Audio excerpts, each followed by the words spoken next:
And for the first time ever, my husband mentioned the word divorce. We always kind of had a rule that we don't ever just throw that word around. If that word's used, we mean business. And that just shook me. And we both knew that was it. For some people like me, debt can feel like an incredible weight on your shoulders. After carrying that weight for a while, there comes a time when you say, I'm done with this. On our debt-free segment today, we're going to interview Kristin Stones from Pennsylvania. Kristin and her husband Brian became debt-free after paying off over $50,000 of debt in less than 2 years. Today, we're going to learn how they accomplished this family financial goal and what they're doing with their money now. Welcome to the show, Kristin. Hi, Andy. Thanks so much for having me. I'm so happy to be here. So talk to us about why you wanted to become debt-free in the first place, Kristin. Obviously, all of the typical reasons, right? We were short on funds. We were sick of having to give pretty much all of our income away.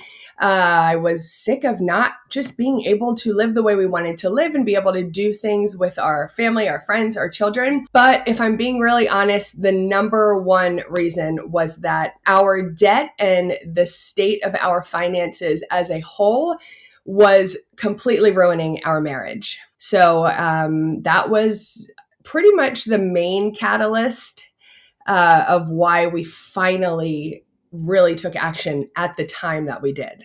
Yeah, so it was causing a lot of arguments on debt and things like that? A lot. Yeah, it was just a constant state of stress, money stress. And as you know, that has a way of permeating into every single part of your life. And I think both my husband and I felt like we were kind of in this constant fight or flight mode. Again, of course, no marriage is perfect, but it was very clear that the main cause of all of the issues were our finances.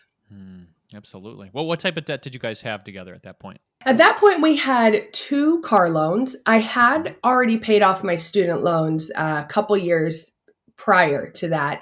We had some credit card debt, maybe about $5,000-ish. And then we also had a small business on the side that was also accumulating credit card debt faster than it could pay it off. And at the time, we weren't necessarily counting that as part of our debt because the revenue was making the credit card payments. There wasn't anything left over for profit, but we didn't have to make those payments from our personal money. So at the time, we weren't counting that.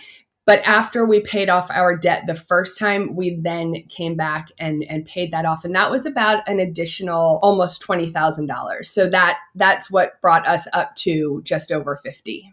Yeah, that's a lot. And especially with the business side, now that I've been doing this full-time business thing for a few years now, I get carried away with, that's a deductible expense. I'll put that on the business. And then it's like, well, I still need to make enough money to take care of those expenses. So I've definitely gotten myself caught in that trap for sure. So what steps did you guys take to become debt-free from there? Once you decided, hey, this is something that's affecting our marriage and here's how much we've got. What did you guys do after that to become debt-free?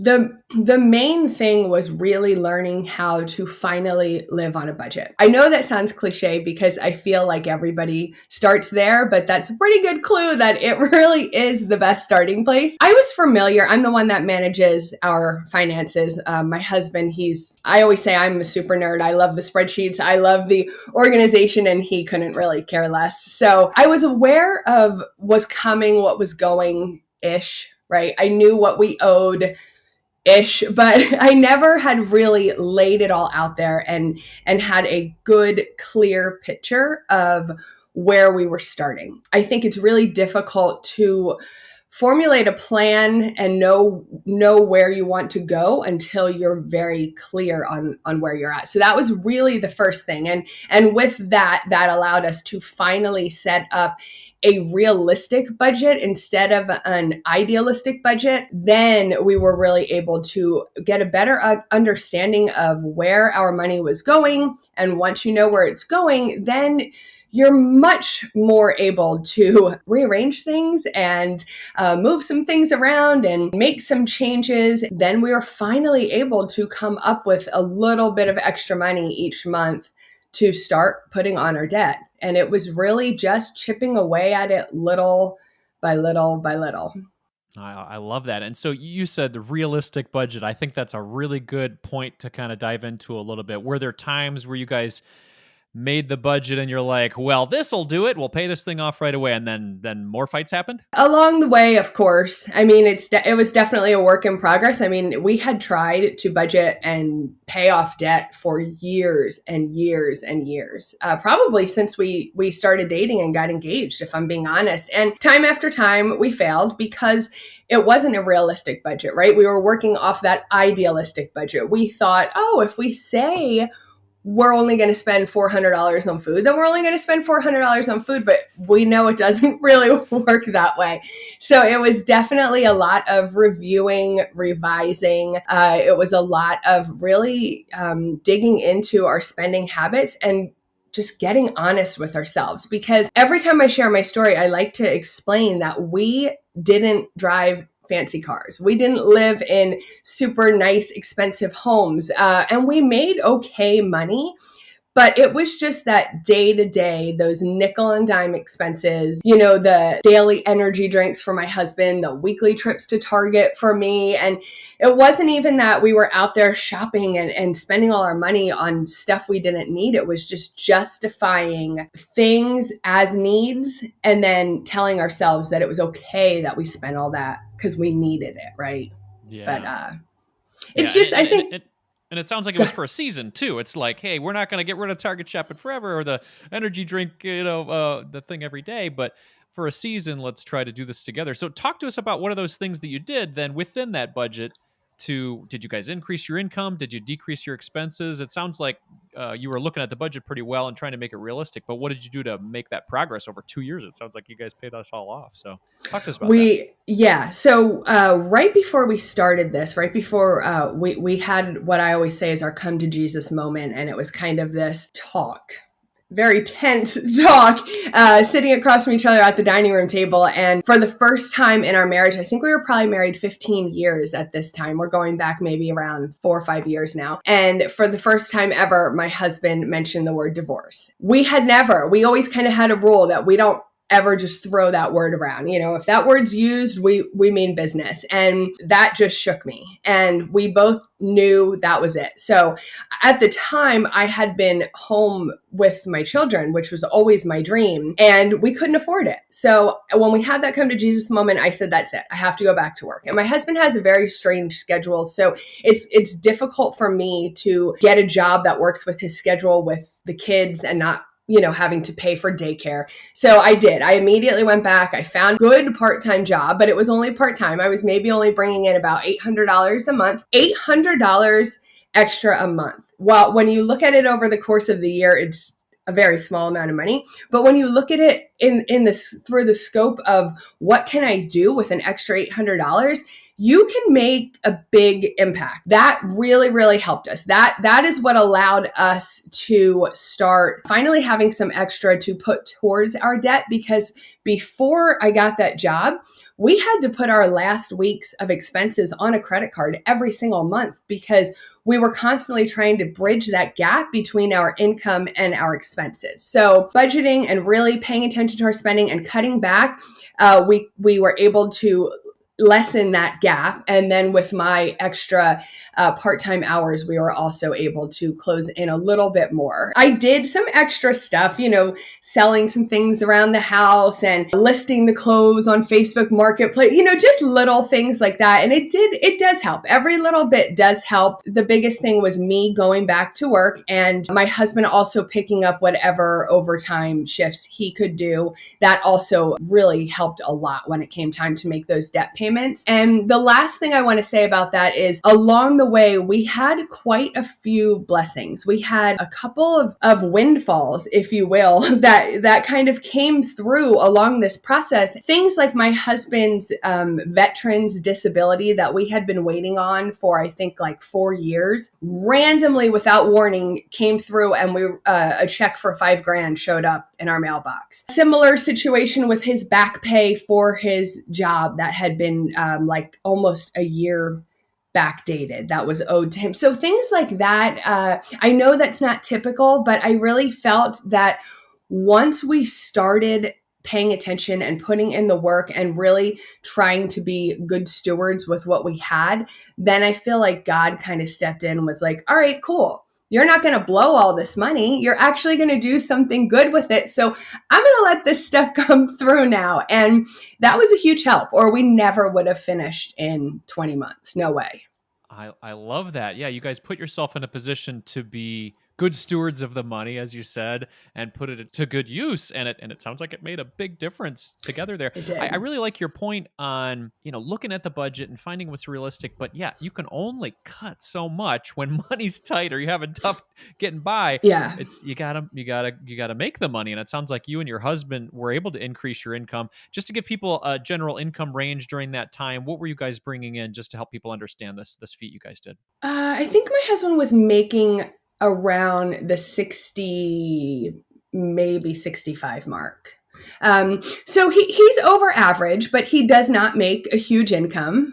And again, I was working, but it was only part time. It wasn't a ton extra. Yeah, but another 10 grand, whatever, 15 grand, whatever ended up being, helped you guys push along and get this debt paid off. That is incredible. So talk to us Yeah. about after you guys paid it off. Was this a big moment for you? Did this help with your marriage? Talk to us about that a little bit. Oh my gosh, huge. It was a huge help. I mean, it's night and day. And of course, again, no marriage is perfect. You're always on that roller coaster. We always have stuff coming up, but my husband and I got engaged like 5 seconds after we met and immediately started saving for a wedding. So we have never known a relationship or a marriage without financial stress. We still have financial stress. I mean, we are still living almost solely on his income at this point. I don't do that part-time job anymore. I have my business, but it has really taken quite a hit since everything happened with the pandemic. So I haven't really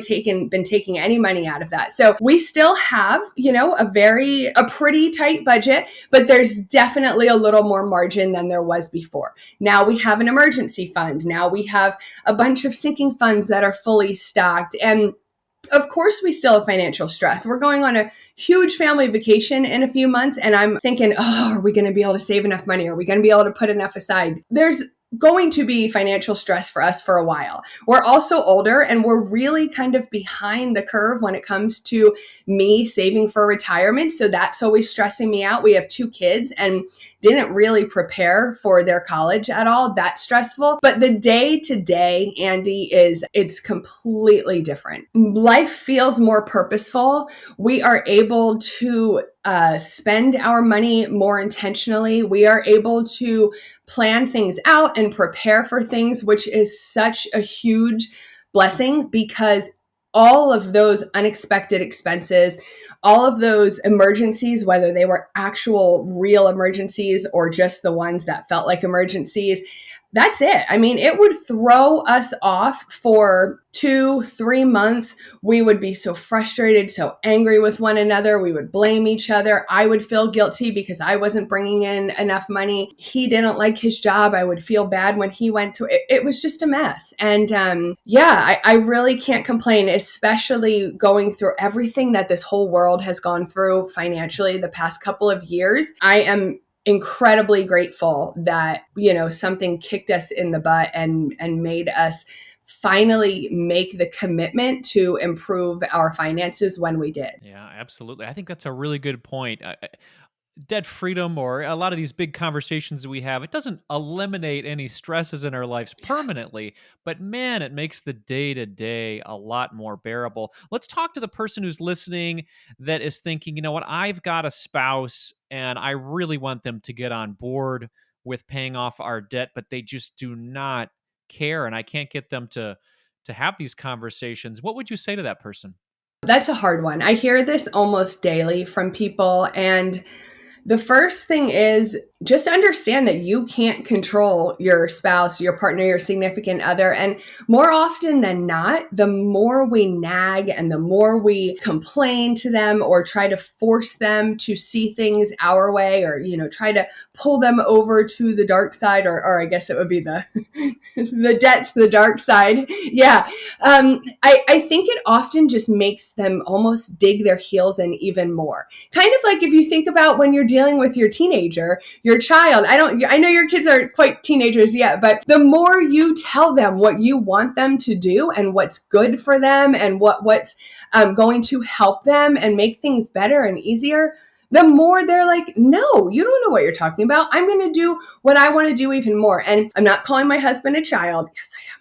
But, sometimes our spouses, men or women, we're kind of the same way. We don't want to be bossed around. We want to come to these conclusions on our own. So I think not nagging is really the huge thing. I really like to tell people to take some time and dream together as a couple, as a family, and make sure that you're trying to really hear them, really understand what it is that they want. And then you can kind of nicely manipulate them by showing them, hey, if we can do this, not only can we reach this goal, this goal, this goal, but then we can also make your dreams come true, like their personal dreams, right? Maybe they want to be able to go golfing every single weekend. Maybe they need new golf clubs, right? And when you're sound financially, they can maybe start thinking about it differently when they can see how it could also benefit them selfishly, right? I mean, we all want to do what we want to do. I think just calmly and consistently explaining to them how it can improve your day-to-day life and how it can make things better and how it can actually offer you and your partner more freedom. Because I find a lot of people are just scared of being restricted and scared of being controlled, but whether it's by their spouse or a budget, it's just that does not need to be the case. And I think lastly is just lead by example. If they don't want to do it, just do it on your own.